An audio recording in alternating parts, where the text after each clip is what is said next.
America. This is our course called Say This, Not That. It's about controlling that democratic narrative. So my name is Kaz Margana. I use she, her pronouns. I'm coming to you from South Bend, Indiana. Terry is down in Indianapolis. So we got two Hoosier women bringing you this course today. So hello to anybody else that is also a Democrat in a currently Republican state. We are with you. If you can't see the screen right now, I am a 45-year-old white woman, and I'm wearing my glasses today, and I will admit my hair is a mess. My youngest kid, 23-year-old, is moving back in the house, and I was moving a bunch of furniture earlier, so it's a hot day and not exactly looking my best, but I'm very excited to be here today to be sharing this really important topic of doing that good messaging out to our Democratic voters, expanding that Democratic vote, and couple friendly norms as we get underway. If you can please keep yourself muted unless you are speaking. It just helps break down, to keep down that background noise. Again, use that chat feature. One, it's a lot of fun just to be talking with, like I said, like-minded people from across the country. So use that chat feature. Also post your questions over there. Terry is, is a phenomenal resource. And so she might be able to answer stuff. Your cohorts in the room might be able to answer your questions. And we can also save some time at the end for Q&A to cover any of your questions. And I'll try and keep the bulk of the meeting to an hour. I'm happy to stick around afterwards and go later if you want to have more questions and have more discussion. Want to make sure that you're able to use that chat. So if you are on a phone or a tablet, there's going to be three little dots down at the bottom, and that's where you're going to find the chat is underneath there. And if you're on a laptop, then you will find the chat. Also, if you want to, at the end, raise your hands, you're going to find that either under those three little dots or down at the bottom. It's actually under reactions on a laptop. So again, I am here with Building Bridges for America. We are a nationwide, all volunteer grassroots group. We were founded in 2020 after many of us came up through the ranks of Pete Buttigieg's presidential campaign. And after he dropped out of the presidential race, we switched over to Biden. But then we wanted to take all of that great grassroots training that came out of Pete's campaign. We wanted to keep that going. So that's what we do with Building Bridges. So a lot of this training, a lot of stuff that we're talking about, we actually started back under Pete's campaign. And then after his campaign, we opened it up and, like I said, started using it for the Biden campaign. And I've never stopped being on campaigns and working on them since. So this training, we've been doing this, since 2020 now. So several cycles through, and happy to be into the municipal cycle here in 2023, and then gearing up for 2024. So we have 8 courses that Terry and I teach. We also have a third teacher, Jenny Okamoto, who is taking the summer off to spend some time with her kids, but summer's about to be over. So hopefully we'll have, you'll see Jenny coming back and teaching these courses soon. But we got 8 courses that we teach here at Building Bridges. 8 free courses. We do them in 8-week sessions every Thursday. This is the second course. Our previous course, How to Be Politically Active. Last week, if you did not get to go to that course, I recommend going and finding some of that information online, because you'll hear me kind of reference and talk about things from that course. But if you didn't go to it, don't worry. This is a standalone course. You'll be up to date on that. All right, so again, this is our course on Say This Not That. We do this live session with walking you through the slides here in a live session. We're recording this, so it will be available on our website soon after. So you get to see it on demand.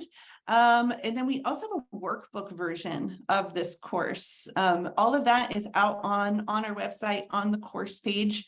So both the slides, you can grab the slides and you use them however you want. So don't feel like you need to furiously be taking notes. You can go grab the slides. The workbook version kind of walks you through more slowly, step by step through some of this stuff. And then, like I said, the video, there's current video on there from a prior session, but we'll update it with this video coming up soon. So we at Building Bridges, we're all about getting that information, sharing it there. We're all open source, just take it. We need more people learning how to do this. So please share it and feel free to spread it as wide as you would like. All right, so let's dive in. Let's get started. First question, basic question. We're talking about the importance of democratic in political messaging. Well, what is messaging? What does that mean? So messaging is how we sell an issue, a policy, a candidate, right? So within our campaigns, how do we sell that candidate or issue and connect it then with an audience, a targeted audience? So when we talk about democratic messaging, that is what we're talking about. Quick question, quick little quiz. Can you read what is behind this line? Can you read what it says? And if you can read it, go ahead and somebody wants to type it out there in chat. You don't all have to, but if somebody wants to type out, what do you think it says? What do you think it says behind that line? What do you think it says? Let's see. We have Joe Biden and Kamala Harris. Joe Biden and Kamala Harris. Yeah, we got a lot of people who are on Joe Biden and Kamala Harris. All right. What if I removed that line and I showed you that's what it says? Let's go back. What it is? Remove it. That's what it says. This little exercise shows you what framing is. Right? Framing is it helps you make sense of what it is that you're seeing, and you use prior information that you've used before, and you use that to fill in the blanks. So the framing that I'm doing here by putting in that blue line, the framing that I'm doing there is helping you to pay attention to things that I want you to pay attention to, and not paying attention to things that might have confused you and made you not think about Joe Biden and Kamala Harris. So again, it's just your brain. This frames, these are things that we do all day long, what our brain is doing all day long, like you said, to fill in that missing information. And when we're creating messaging, when we are building those frames for people, we're showing people this is what we want you to pay attention to. I don't want you to pay attention to any of that, right? We're not going to talk about that at all. This is what I want you to pay attention to. And I know then that your brain is going to fill in that missing information with the stuff that you already know. So frames, because it's something that is, intrinsic to our brains. It's an unconscious thing that we do. It's also an unquestioned thing that we do. So that means that it's actually very powerful. So how you frame an issue can be very powerful, and it can make somebody be swayed one way or another. So we're going to be talking about democratic messaging for Democrats and those frames. What do we want people to pay attention to, right? Not letting them see any stuff we don't want them to pay attention to. What do we want them to pay attention to? So real fast of kind of the basics, then further basics of how to create effective messaging. First of all, keep it simple, be very simple, and be using imagery, be, actually saying the words, picture this, and stuff like that, and then using illustrative wording. It's simple words to create those images that, use the things that people already know and create those images, tell those stories, keep it simple and use storytelling. And then making it so then people then can connect things to very simple ideas. Next is then making sure that we're connecting on those shared values. So casting a very wide net and talking about those shared values that we all share down in our gut. So our shared, specifically shared progressive values. What are those? And to make sure that we are speaking from those. And as Democrats, it's very important that that we convey our authenticity, and that we're being true to who we are. Again, we're sticking to those values, and then also being consistent. You want to be using those same words over and over again, so people hear them and remember them. So those are kind of the basics when you're thinking about creating messaging. Is just really thinking about, how can I keep this really simple? How can I keep it personal? How can I keep it true to who I am? If you were in our previous course, How to Be Politically Active, we talked about doing your homework ahead of time, taking that hard look in the mirror, really digging down, finding what those core values are, and then relating it to a personal story in your life. How does this then affect something personal in my life? And then taking that personal story and saying, and that is why I am supporting this person, right? And then doing that flip over to the political side. Same with when you're creating your political message, again, be really understanding where you're coming from, what those core values are, saying them, speaking them, saying them aloud, and then doing that turnover and saying, that is why I am supporting this person.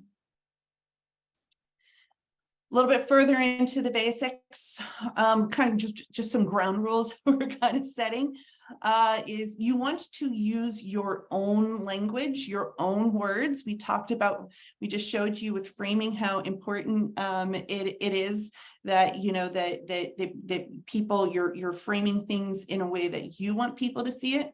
That means that you are using your words and the words you want to choose. Never repeat the Republicans' words, never repeat those. And again, know those beliefs, do that homework to really dig down, find out what your beliefs are, what your core values are, speak to them and speak to them over and over. Say those words, say those value words over and over. And then never, ever then repeat anything that you don't believe in. So never repeat the words that the Republicans are saying. They're going to talk about it a lot. The media is going to pick up on it a lot, but you are not going to be that mouthpiece for the Republican Party. You're going to do it for the Democrats. Again, stay positive. That is a good way to get your message across.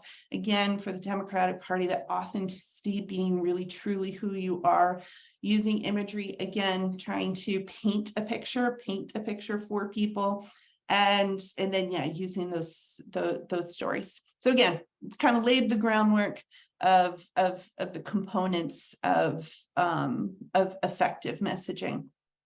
And again, a little deeper into it is just again, those frames. Those are those mental structures that kind of shape the way that we're going to see that world. And every time we use a frame, every time we use those words, that, like I said, that frame, it's going to get activated in people's brains. So we wanted to put it on repeat over and over and over again. And if you can then control that language, then you're able to control the narrative that goes out there. You want to be able to control that. You want, when people hear about, where you stand on an issue, when you hear people hear about a candidate, You want them to be thinking first about what you want them to, how you feel about that issue, or you want them to hear what the candidate wants you to know about them, right? You want to be in control of that narrative. So a lot of the principles that I'll be kind of touching on, so this and many more, they're going to come from a couple of great books out there from George Lakoff on this framing. So winning that framing battle over the Republicans, winning that framing battle. So Don't Think of an Elephant by George Lakoff's kind of his foundational work on this, and another one like The Little Blue Book. Both of those are how to be an effective messenger. And the nice thing about both those books is they're short and exceedingly readable. So I highly recommend having both of those if you want to develop more good habits on how to speak effectively for the Democratic Party. Now, the next thing we're going to dive into, so that was kind of the setting the ground rules. Now let's dive into what actually works. So we're going to look back to the midterms. Look back to the 2022 midterms. We're going to look at the races that were won, and what was that effective messaging? What was the messaging that pushed those close races over into those wins that we saw? So in anytime when you're talking about political messaging, there's two kinds of political messaging. There's going on the offense or defense. There's punching or counter punching. We're winning right now. We just won 2020. We're won 2022. So I'm going to focus on punching. I'm going to focus on the offense. So that's why I'm looking at, so Data for Progress did this in-depth study of what the messaging that won. So it's called Democrats on Offense. Again, we're winning. So let's first practice our punching and practice going on offense. So we're going to dive into this. I think we put a link out there if you want to read it as well. So the current strengths that for Democrats out there, the current issues that Democrats win on, and that people have have trust in Democrats for, the things that they care about, that we should be then reflecting back to them and showing them that why then they can trust Democrats to make these important decisions. So the top one is abortion. We just saw Ohio reject the ballot measure that would have made it easier for Republicans to ban abortion in their state. So abortion is still a top issue that is winning for Democrats. The next is the economy. Any time that you're talking about inflation or cost of living, those are things that are on top of people's minds. Healthcare, and then our earned benefits like Social Security and Medicare, and then finally the climate and energy. So these are the top issues that people care about, plus they're the top issues that Democrats are currently winning on messaging. So what are those messages that are winning? We're going to walk through it for each of these 5 categories. First of all, what is the messaging that is winning those elections for us for abortion? The framing, like I said, first of all, let's take a look at how do you frame abortion. Number one, if you've noticed, I've said it many times now, use the word abortion. Again, we are controlling that narrative. We are controlling those words. And we have claimed that word abortion. This is something that, you know, it is something it's a healthcare need. So we're not afraid to use that word. So and then also, how do you frame it? What do we want people to see? When we're talking about abortion, we want to talk about bodily autonomy, and we want to talk about protecting our rights. Those are the two frames. If we frame abortion that way, we're going to have the most effective messaging. And if we look back at 2022, you know, Data for Progress then did polls and analysis on messaging to see what messages really worked and resonated and pulled that needle over for these hotly contested races.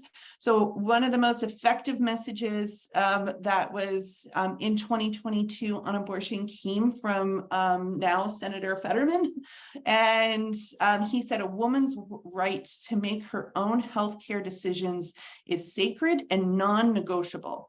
I will vote to enshrine access to safe and legal abortion into federal law. I believe that if you are not willing to do whatever it takes to protect abortion rights, when they are on the line, then you cannot call yourself pro-choice. It's that simple. That's a strong statement. He came out strong on that, and the words that he's using, again, he's calling it healthcare. Number one, these are healthcare decisions. And then let's talk about protecting those abortion rights. So he's hitting those two frames. And then furthermore, when talking about abortion, if you're more speaking to if you want to more narrow it down onto speaking to swing voters, then a frame that is really effective is then guaranteeing reproductive health coverage as part of all health coverage, right? So that is something that most people, when they hear that is something that then they can agree with, and then they would choose to vote for that candidate. So again, the frame we want to stick to that works, that we saw that worked in 2022, was talking about the bodily autonomy. And then the other piece about protecting rights, I think Terry and I were talking about this just before we came online, talking about Ohio and looking at some of the messaging that they were using there in Ohio. And while they weren't specifically talking about abortion rights, they were talking about protecting your rights from Republican overreach. Same thing, that protecting your rights from Republican overreach worked well, whether you're talking about, you know, changes to the Ohio Constitution, or whether you're talking about changes to women's health care and women's abortion rights. So again, talking about protecting rights is a good way to frame abortion messaging. Next one is the economy.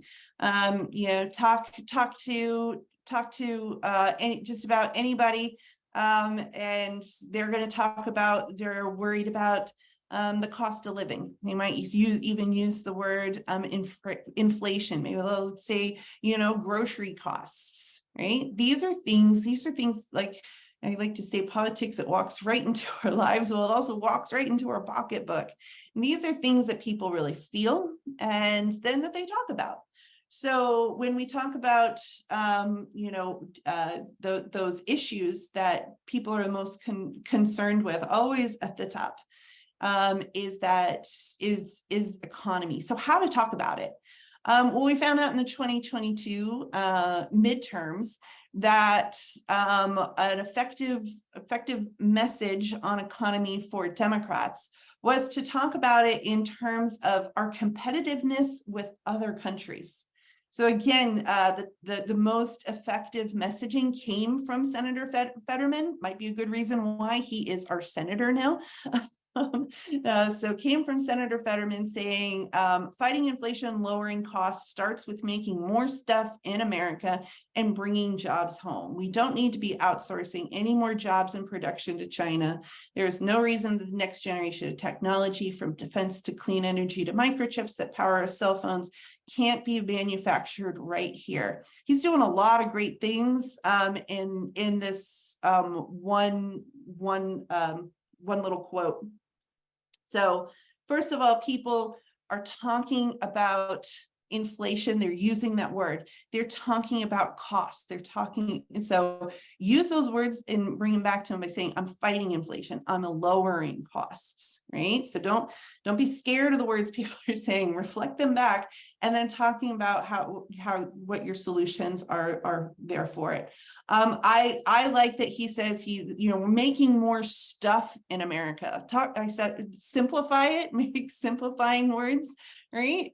Those are the words that we use when we're talking every day. Is we don't get into the specifics. We're just talking about making stuff in America. All right. And then, like I said, that they showed that if you're able then to talk about then that competitiveness, that global competitiveness, and you want a leader then who is going to bring those jobs, here in America and make stuff in America, then that is something that is really resonates with people, and it makes them want to then cast those ballots for Democrats. So again, people are worried about inflation, they're worried about jobs. Say those words, reflect those words back to them, but then talking about you're fighting inflation, you're lowering those costs, you're bringing those jobs home here to America. And then, here, this was 2022. Since then, we have passed, we've had these big legislative wins of passing. People worried about inflation. We have passed the Inflation Reduction Act, and we have seen inflation get lowered, right? People want to start making stuff here at home, those microchips that he talks about that power our cell phones. We now have the CHIPS Act. That was another big bipartisan win for Democrats, passing that CHIPS Act so we can manufacture those microchips here at home. So the making that connection to, the policies are out there, those wins, those policy wins are out there, but making that connection over to our real lives. So when you talk about the CHIPS Act, talk about your cell phone, and these now can be made here, right? Talk about people worried about inflation. Again, talk about, hey, they actually got legislation done to address inflation with the Inflation Reduction Act. All right, next one, healthcare. Clearly, this is always going to be a top topic right up there all the time. You see economy, and then you see healthcare right after that as being the top topics for people. The frame that works that has been shown to work for Democrats is to frame healthcare in terms of lowering costs, and then also talking about using healthcare and incorporating mental health care into our healthcare benefits. So two winning messages there. A strong one was in the richest country on earth, it is unacceptable that anyone should go broke because they had to go to the hospital or pay for a prescription. So I'm committed to bringing down healthcare costs and giving Americans more options for how they get the care they need, especially underserved in rural areas. That is a very effective piece of messaging there. Again, showing that anger that hopefully we all feel about how unacceptable the healthcare situation is here, and then talking about lowering those costs for prescriptions. We've gotten some wins there, right? So we had wins where Democrats fought to protect the ACA or Obamacare, fought to protect ACA, Republicans wanted to repeal portions, and Democrats won, and they fought to protect that. We've capped insulin costs for to $35 for Medicare recipients. So this is direct cost savings, right? So you can talk about those very concrete ways in which we've already seen legislative wins. And then, like I said, just tying it to these things that we care about. If you're willing and able to open up and just talk about your own healthcare and what is going on, telling a story there, and then being able to make that turn. And that is why I support, right? So if you're willing to talk about that, that's how you can bring these really real lowering costs, bring it home. Also talking about mental health care, bringing and speaking about that as healthcare is something that is a very winning message for Democrats, particularly with just equating it with physical health care. So mental health care is just as important as physical health care. We must require all healthcare plans to cover behavioral health treatments, mental health, inpatient services, and substance abuse treatment. So those are things, saying things like that in terms of healthcare, not just talking about your physical health, but bringing up your mental health is also stuff that is going to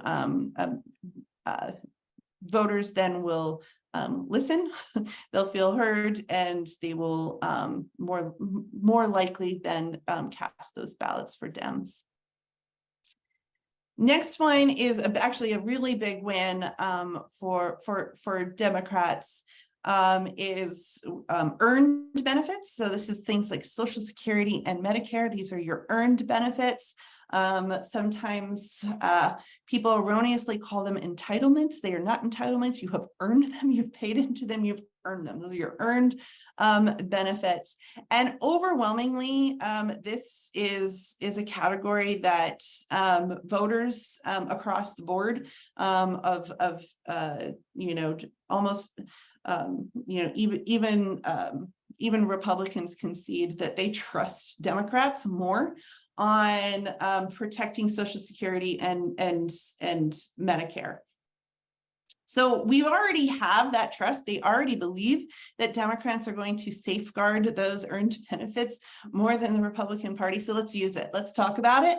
Let's talk about how that is, that is something that the Democrats are here to protect and expand, and that Republicans then are trying to slash. So again, you want to frame that very simply in just that Democrats are going to protect and expand and Republicans slash. Really, really kind of basic framing, but again, such an easy, clear win for us that just by bringing up Social Security, bringing up Medicare, and talking about protecting it is automatically people will turn to the Democrats to do that. So that's an easy win for us.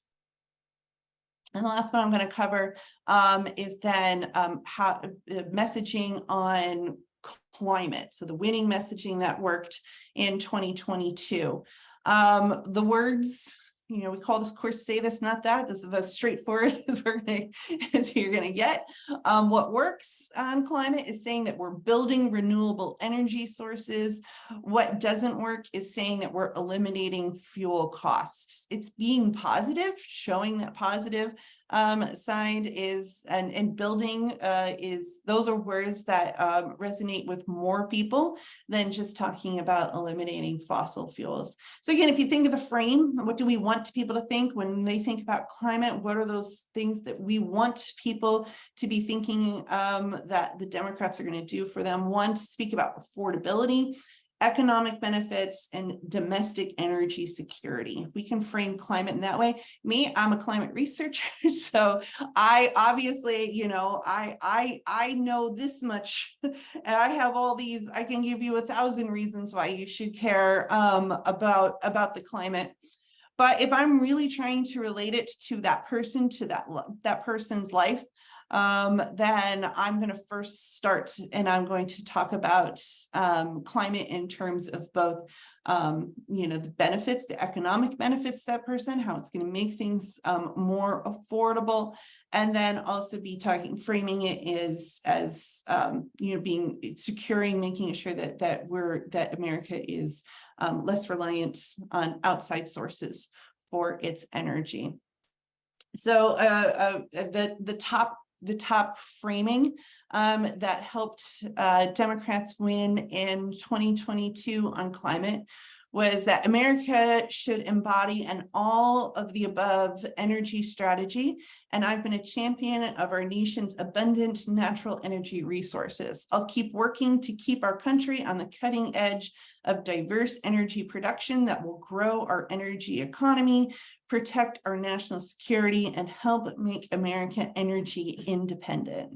I mean, yes, that sounds very different than the things that, a lot of environmental activists are saying to charge up their, their vote, their issues. But again, when we're casting this large net, and we want to try to get as many people on board and come on over, then this is your large net where you're talking about the economic benefits of it and about that domestic security. And also keep in mind that, and you want to remind people that Democrats have already delivered on these huge historic climate wins. I never thought I'd see this kind of stuff I never thought it would happen. Forget about my lifetime. I just never thought we would ever see this kind of investment in the things that we need to be doing to address and to mitigate climate. And we've seen it. We call it the trifecta, the Democratic trifecta. We've seen these huge legislative wins. So the Infrastructure Investment in Jobs Act, the Inflation Reduction Act, and the CHIPS Act. All those three big pieces of legislation that Biden got passed, all of them then worked to counter the effects of climate change. So we need to speak to that. These huge, massive investments that, again, as a climate person, never thought I'd see.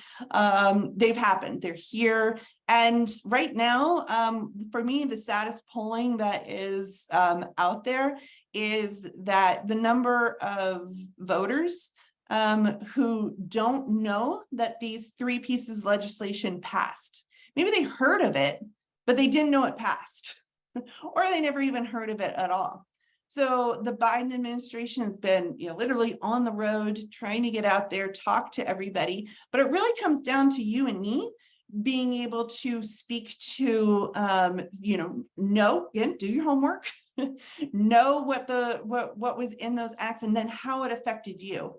Tell me something that happened within those acts, and what does it mean to you personally, and being able to speak that out. So that's the piece, Joe Biden can't send me an email and tell me what to say there, right? I have to do that work.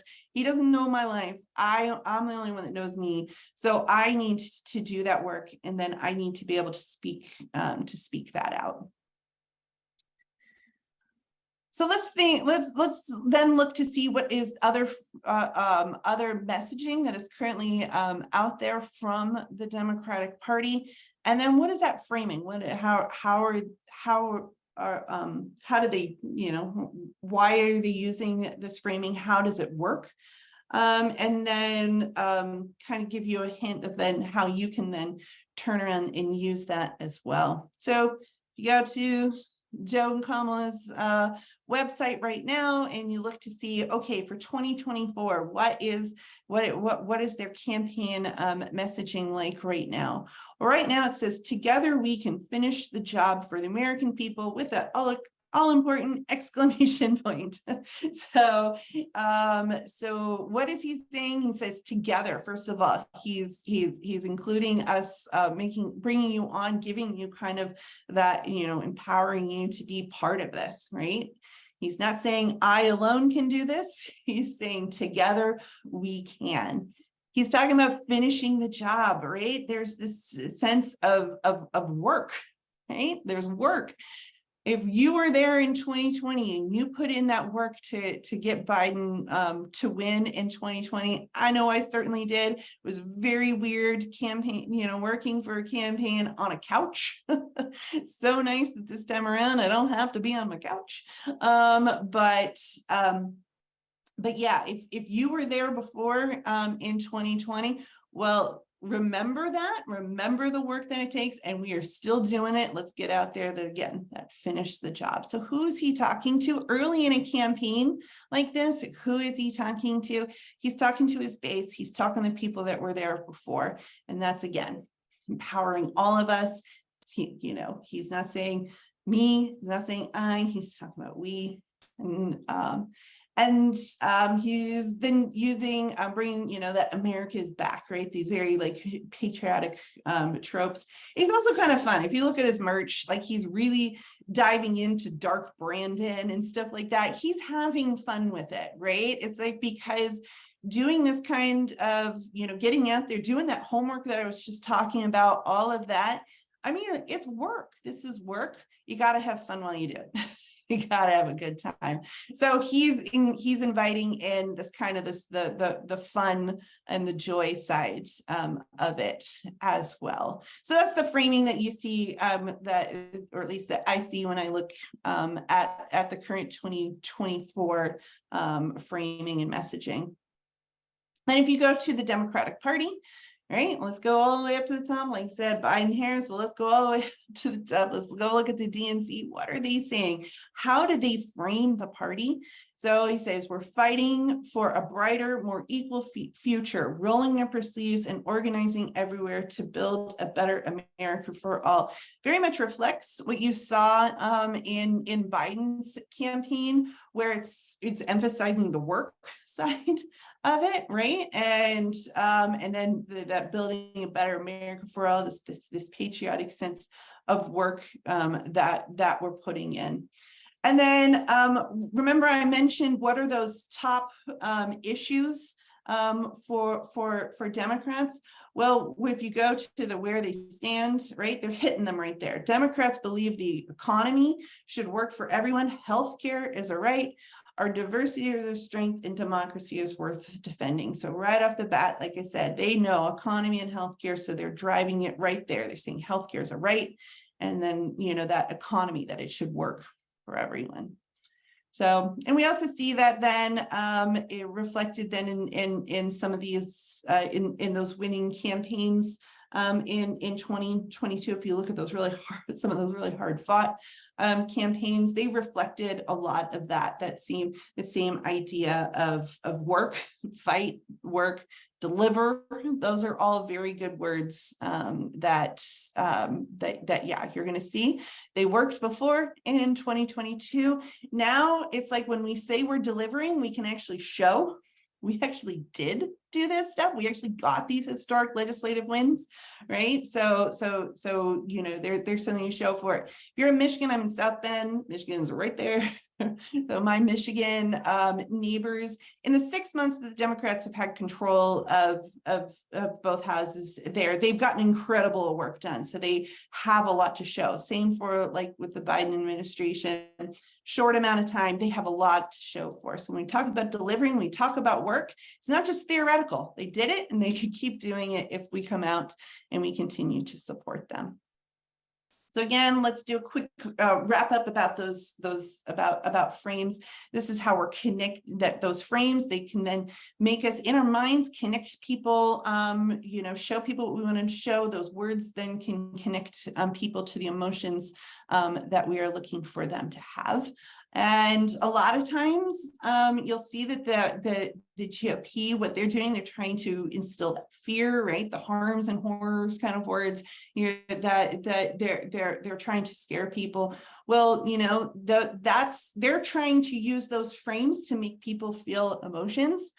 Well, people often say, well, why don't the Democrats do that? It's like, no, we don't scare people. What the Democrats do is that we're put that positive frame on there, and it can be just as powerful. Maybe it doesn't hit the sizzle reels on your late night cable news, but it is just as powerful. We're seeing it with the results at the ballot box. So we go back to Obama and his hope, that was very powerful. But then, you know, Biden came along to the same thing, talking about soul the nation, build back better. So, you know, like I said, that might have not gotten onto the words on your Twitter screen, but it got into people's, you know, psyche. That frame worked. That feelings of hope and positivity. They won out.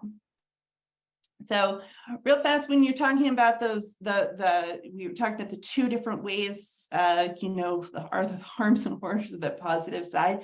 A lot of it just comes from, you know, just the you know, these two moral models that we have in the US. If you've read George Lakoff's "Don't Think of an Elephant," what we referred to at the beginning, he kind of does a super high level, just kind of way of trying to understand that here in the US, there have always been these kind of two moral models, these pure moral model systems are out there.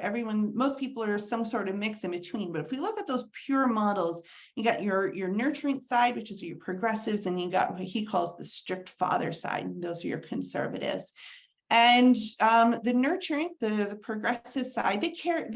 When you're growing up and your life experiences are to care about everyone, right? Really care about everyone. And that responsibility, you have a responsibility for yourself and those around you. You have empathy for everyone, and you believe in the sense of cooperation. Whereas if you were under the the strict father model, then it's your raised in your life experience are about authority, like maintaining that authority, maintaining that hierarchy, that there's a sense of individual responsibility, that you have empathy, you have a lot of empathy, but you have empathy for people in your in-group. So however you define that in-group, those are the people you have empathy for. And then that sense of success is something that is earned. Most people are kind of a blend somewhere in between these two, but there are these two moral models out there. And when we're speaking, speaking authentically from who you are, again, you're going to see from on the more conservative side, they're going to speak from the strict father, sensibility, which you see words from Donald Trump. They're not after you, they're after me. I'm just standing in those way. That is a strict that is a hierarchical strict father tone. So there are some people that really resonates with, and it's like, that's great. But if you're more of a progressive person, that's not something that is going to resonate you. We need to speak about from who we are. And like I said, pulling from earlier, you know, some words from the earlier slides, that then these kind of words then are more in tune with the progressive side. So again, speaking from who we are, we don't want to be the Republicans but blue, right? Then we're no longer who we are. We've already lost. We want to be ourselves, and this is who we are. And you see it reflected in talking about building a better America for all, because we care about everyone, right? Talking about how diversity is our strength. Again, having that empathy. So that work, that sense of, so all of this comes from who we are. So there will be differences in how Democrats and conservatives message to each other. You know, within ourselves, and the way that we're speaking, the way that more progressives speak to each other. This is because it's who we are, right? It's core to who we are. All right, we're going to wrap up the end just by talking about speaking then. Who are those target audiences that we are out there and we're speaking to? A lot of times people say, where are we going to pick up those voters? Where are we going to close these gaps? And oftentimes Democrats will, and justifiably, turn to the young voters. Well, where are the young voters at? What do they care about? So the same Data for Progress study then surveyed young voters, and these are young voters, not people who never voted, but young people who do vote. What brought them out to vote, and what made them vote for Democrats? Oftentimes, you'll think that, oh, I'm going to go talk to a young person. I need to go talk about student debt. right? It's just like, well, it turns out that young people are, they care about abortion rates and the economy just like older adults do. So again, they are worried about that cost of living. They have this pessimistic view about their economic future. We need to be speaking to that. So speaking to that, and saying that we see that those worries, we feel those worries alongside them. And these are the things that the Biden administration has done to alleviate that, right? These are things that Democrats are doing to uphold your abortion rights, right? So again, when you're thinking about speaking to the young voters, again, talk to them. Just they care about the same things that the adults do. Interesting, if you look to see for Asian American, Black and Latino voters, and then what issues are the most important to them. Something that jumps out, and that the study, it jumped out to people in the study, is they were very much swayed by about being worried about Republican overreach removing their constitutional rights. It's too early to tell about what swayed the vote there in Ohio, but the thought of overreach, if that was something that people were Republican overreach, therefore they then would vote on for Democrats. That could be something, again, and we're seeing that in the number that's coming from Asian American, Black and Latino voters, particularly are care more about that Republican overreach than they do about. So in this particular question that they were asked, are you more concerned that Democrats would pass laws that would hurt the economy, or are you more concerned that Republicans will have that overreach on their constitutional rights? And you see down there that Asian and Black that was much more about fearing that overreach. So again, when you're coming up with your messaging and you want to target your messaging, then just keep in mind that Republican overreach is a very powerful tool. And then we got our, when we're thinking about reaching out to voters, we're always thinking about the swing voters. We call them biconceptual. So I was talking about those two moral models, but they kind of hold both, right? They're a little bit of both. They're not one or the other. They're somewhere in between. We call those swing voters. And then how then do we reach out to those and talk to those people? Like I said, they kind of hold those both moral models. So we can't just speak to them from the progressive side. We got to kind of come at both. And this goes back to kind of the core of our what we taught before in how to be politically active. So in our previous course, and kind of our mantra here at Building Bridges is doing that, connecting then on those shared values, telling those stories, talk about how this stuff is personal to you. That's how you bridge that divide over between people that may be more conservative than you. Again, you use that personal story.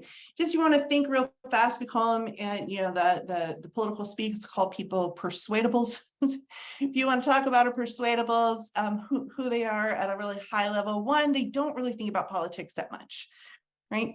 If you're concerned about somebody who is very loudly all day long, every time they see you, they're talking about Donald Trump, that is not a persuadable. That person thinks about politics way too much. Persuadables, the people that can actually swing their vote on, are people that really don't talk about politics that much. They really don't know much about the candidates. They don't know much about the legislation. Like I said, these big legislative wins, they wouldn't know about it. They don't know much about how the whole political process then works. But what they're really looking for, they're looking for community, right? Imagine if you are a swing voter, you really don't have a group. So you are kind of looking for that a community that you can identify with. And in what they're really looking for when they cast that vote for a candidate, when they're looking at that candidate, can I trust that candidate? Authenticity is a big piece of that, but then also, like I said, can they trust them on to make good decisions? So if a candidate is reflecting back those things that are the most important to them, so we went over those 5 issues, candidate is reflecting back those issues to them and making them feel like that person feels heard. Okay, this person knows this is a concern of mine. And then the way that they're framing the solutions, or perhaps the legislation that's already passed, talking about that. If it makes them, if it assuages their worries, they're going to feel trust in that person. So yeah, when you're talking with Persuadables, then you always want to make that common, find what you have in common. Yeah, the gas prices, yeah, this summer the gas prices are really high. Yeah, that the taxes, how the rich don't have to pay much in taxes, that's really unfair, right? So talk about something that then you can agree on. Talk about those shared values, like I said, the freedom. If you talk about government overreach and how you want to protect your constitutional rights, those are things that we're going to agree on. When people are talking and you disagree, you don't want to imply that they're wrong. A lot of times you just got to let a lot of stuff kind of fly over your head, just sort of listening to it, and just be really then trying to find where you can make that connection with that person, especially on an emotional level, and then that would really actually get them to show up and cast a ballot. A couple little tips here at the end to kind of keep in mind. So from Anat Shanker-Osorio, she's got a great blog, and she's got a podcast out there where she talks about how we need to sell the brownie, not the recipe. Again, keep it simple. We don't, especially when you're talking Persuadables, they don't really know much about policy. They don't want to hear about all the policy. They want it simplified. Do your homework ahead of time so you can simplify some of this stuff down, and to talk about it simply. Like I said, we went over those 5. We talked about those 5 in very simple terms. So yeah, good. This is a good piece of advice. Another thing from Anat is the messaging sandwich. So if you want to address a problem, to keep it positive. So we're not just, talking about negative things. To keep it positive, what you do is you sandwich the problem between 2 positives. So you start with that shared value. This is what, and then you state the problem, and then you go to a solution. So we got a couple on this screen where, we can all agree on, most of us believe, right? Start by first talking about a shared value, then bring up the problem. So maybe you heard somebody they had that they felt like, oh, it's too polarized out there. Politicians are trying to divide us, right? You first start with saying, okay, yeah, well, we can all agree on this, or most of us believe this, but then talk about that problem, and then move over to the solution. So we're at 9 o'clock. So I don't want to go don't want to go too much further into the details on that. I just want to end with the kind of that most important thing that I talked about a couple times already, about how politics is something that it's real. It's not theoretical. It is real. It is something that walks into our homes. It walks into pocketbooks. It walks into our lives. Right? It is a very real, everyday thing, and we need to speak to that. We need to talk about politics in that way. It's kind of our job as fellow Democrats, is to be making it real for us. So doing that homework to kind of see, okay, what is something that the Democrats accomplished, and then how can I relate that into my life? So I can talk about, I recently changed my job, and I was able to do that while having a pre-existing condition, because I knew that my new job, that new healthcare was going to cover that. That fell under the ACA. And the Democrats are the ones that went out and they protected that right. So I could do that, while Republicans are the ones that were trying to attack it, right? talk about, Biden just expanded the public service loan for forgiveness. And I am actually now going to be eligible to have my loans forgiven. So I should have gotten this credit years ago, but for, the student loan that PSLF wasn't working. Well, Biden fixed it. Now I don't have to be paying back my student loans. It's huge for me, right? So if you're able to open up, be personal, be talking about how these things affect your life personally, that is going to be what really then resonates with people. All right, so we've gotten to the end.